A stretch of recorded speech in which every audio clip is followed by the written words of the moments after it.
স্বৈরাচার দেশকে ধ্বংস করে দিয়ে গেলেও এখনো সম্ভাবনা আছে। সেই সম্ভাবনা কাজে লাগাতে দলের নেতাকর্মীদের প্রস্তুত হওয়ার আহ্বান জানিয়েছেন বিএনপির ভারপ্রাপ্ত চেয়ারম্যান তারেক রহমান। রাষ্ট্র কাঠামো মেরামতে ৩১ দফা ও জনসম্পৃক্তি শীর্ষক কুমিল্লা বিভাগীয় কর্মশালায় ভার্চুয়াল মাধ্যমে যুক্ত হয়ে এসব কথা বলেন তিনি।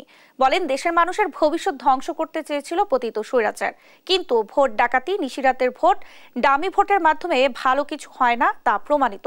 তারেক রহমান আরো বলেন, বিএনপি একটি জবাবদিহিমূলক সরকার প্রতিষ্ঠা করতে চায়, তাই মানুষ ভরসা রাখে এমন কাজের মধ্য দিয়ে জনগণের আস্থা ধরে রাখতে নেতাকর্মীদের নির্দেশনা দেন তিনি। বলেন, শুধু নিজের কথা না ভেবে দেশ ও মানুষের কথাও ভাবতে হবে।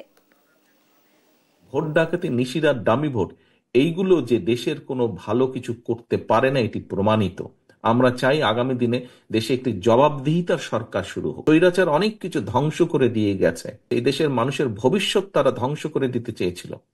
এখনো সম্ভাবনা আছে, এবং সেই সম্ভাবনাকে যদি বাস্তবায়ন করতে হয়, মানুষ বিএনপির দিকে তাকিয়ে আছে।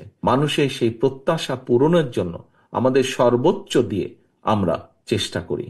শুধু নিজের কথা ভাবলে হবে না, আসুন আমরা দেশ এবং মানুষের কথা ভাবি।